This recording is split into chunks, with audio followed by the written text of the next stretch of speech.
you're too distracted to sit down and track things, like track the progress, track the interest that you've spent, track, get things in order. Each category, like yourself, your body, your health, that's a category.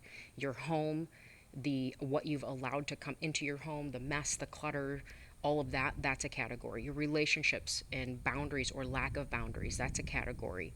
What you spend your time in that's not producing, these are all different categories. And so starting in each category and taking the time to dissect the areas before moving on to the next category is going to allow you to move and advance so much quicker in life than if you just ignore it, or you just say, well, this is what I've always done, I'm just wired this way. Because most of the time we're functioning as a lower version of ourselves, because it's the combination of how we've been raised, our culture, our environment, what we've tolerated in the past.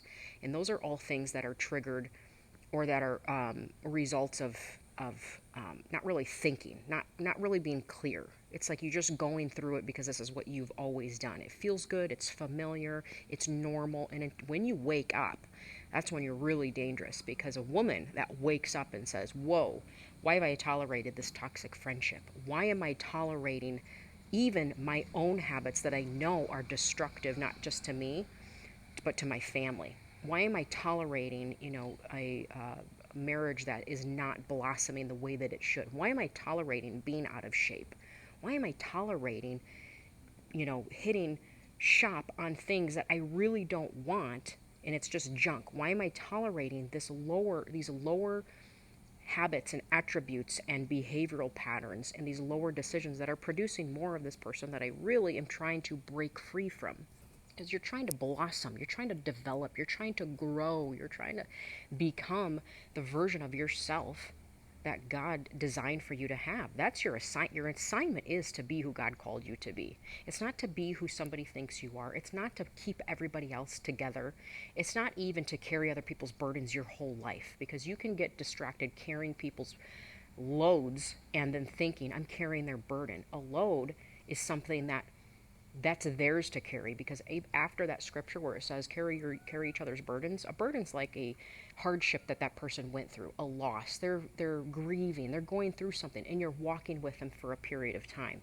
But if somebody's grieving a loss 10 years later, it's a load, because they have decided to carry that pain through their whole life, and they've not figured out how to release it and let it go. So if you're carrying somebody's load, you're not doing yourself a service or them a service, because the load is the habits and decisions and patterns that the person keeps on doing. And until they become honest with themselves and their habits and patterns, you're not going to change them anyways. So focus on what you need to do, because everything really comes from you and goes outward. The changes that you make are going to benefit the people around you. The tricky part is, don't get stuck and make it all about yourself, because a lot of people, they become narcissistic, and then they become their whole world, and it's all about them, it's all about me. No, it's you may be the change maker. You may be the one who says, no, we're not going to live this way, we're not going to do this, I'm not going to tolerate this. And then you take what you're learning and you share it. It flows to you, the change, you change, and then it flows through you to make change. That's why I do these videos, because as I learn and grow, it's almost like I feel I'm going to burst if I don't get it out, because I know the process is a messy process. And if I could help one person with one video that says, oh, what you said really resonated with me, and it lit a fire underneath me and makes me want to make the changes that I need to make, then that's a win.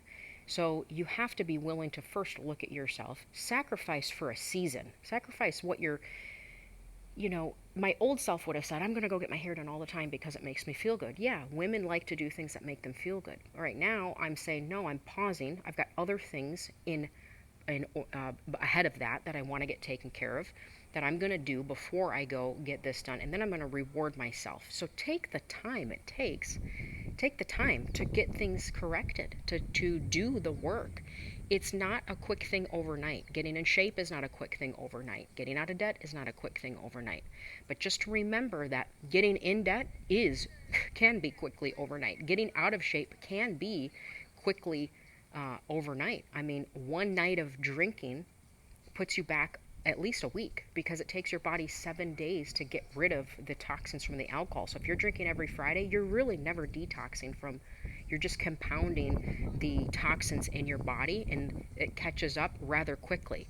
It messes with your sleep right away, it messes with your hormones right away, it makes you super puffy. Like, there's things that it's easy to get in debt, hard to get out. It's easy to gain weight, hard to get out, because what's easy is the trap.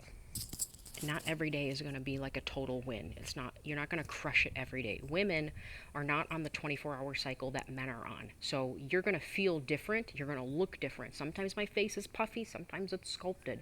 Sometimes I sleep great, sometimes I don't. It just depends on, a woman's body is forever changing, and a woman's body houses so much more. It's not just this black and white. We absorb, we are so connected to feelings and our environment and our future and our desires and our callings and our gifts, that we could, one day we could be feeling great and the next day we feel like a total loser. You know, one day we're like, yeah, I'm doing great, and the next day you're like, I'm so far behind.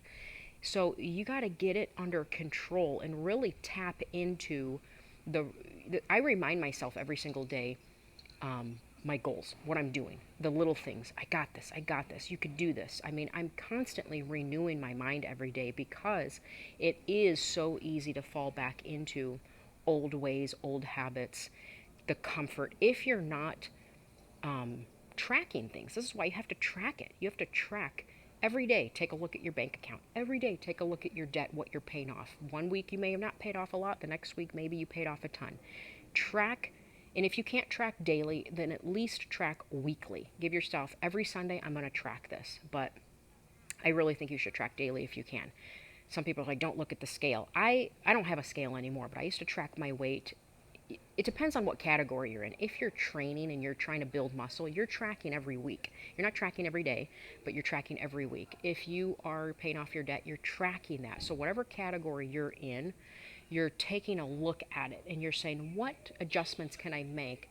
What things can I do to enhance this, make it go quicker? Are there things I can return? Are there things that I wasn't willing to sell a week ago that now I'm willing to let go of? Can my grocery habits change? When I changed our grocery shopping to food delivery, number one, I'm not driving all over town, going to different stores, trying to find the best deal. And number two, I'm not tempted. I'm not hungry when I'm out. I'm not like, oh, I'm so hungry and I'm going to swing by the grocery store. That's the worst, because they market you so easy at the grocery store, so then you're buying things that you normally wouldn't buy. So for me, paying the extra $10 a month for grocery delivery has helped tremendously. I stick to what we need. I don't order when I'm craving sweets. I order what we need. I plan the dinners. I keep it super simple. And you can start with a good 10 to 12 items of clean food, protein, fats, carbs, fruits. And I do way more fruits than vegetables. Vegetables always seem to go bad and the kids don't like them, so I just do way more fruits. And then you rotate through, so you're getting all of the nutrients that you need, and you're keeping it really, really simple. Bottom line is, eventually you have to start correcting the behavior that you've allowed and tolerated, because it becomes your fault. The longer you allow and tolerate things, it just becomes your fault. It's like, you can't complain over things that you're doing to yourself or that you're allowing. Why am I doing this? And I understand, like, it's this war between our flesh and our spirit, and what we truly want over what we want right now. And you're not going to win all the time. Sometimes I want a big fat piece of chocolate cake, and sometimes I don't care about it. And sometimes I'll eat the ice cream. And so you're not going to win all the time. It's not about being so strict that you never enjoy things and you never do things, but it is about having boundaries. It's about having self-control and self-discipline, and being able to pause on the pleasure, to delay the pleasure and say, I want this, but I'm going to wait. Even though I really want it, I'm going to wait. And if you can't, then don't put the ice cream in the freezer. Don't get the chocolate cake. Don't go grocery shopping when you're hungry. If you're not strong enough at that time, don't make it harder for yourself by putting the temptation right in front of you. Because then you're going to feel really bad, and then the guilt's like, well, I ate the chocolate cake, I might as well. I know people who are like, well, I drank a beer, I might as well drink two. I might as well just stay up all night. Might as well not go to work tomorrow. I mean, one thing would just snowball into the next. I'm like, no, then don't go. You have to trick yourself almost. You have to one up yourself because it is a battle between the two persons. It's a battle between your old self. It's like that good and bad. You're battling all the time. That's where the battlefield is. Joyce Meyer used to say the battlefield's in the mind. It's so true. So get control of these things. Get control. Take an honest look. Do what you have to do. Don't tolerate bad behavior just because you did in the past. Don't even tolerate it from yourself. And correct the things that you need to correct so you can live the life that you really probably truly want to live. I mean, I don't know anyone who wants to live, overweight and in debt and not living in financial freedom and not having good relationships. And again, you're not going to be able to correct everything all at once. You're not going to be able to change everybody, but you can do what you can do today. And the first step is tracking the progress, taking a good look at it, and adjusting as you go. You just get going, you make the adjustments as you go, you don't get discouraged, and you don't give up.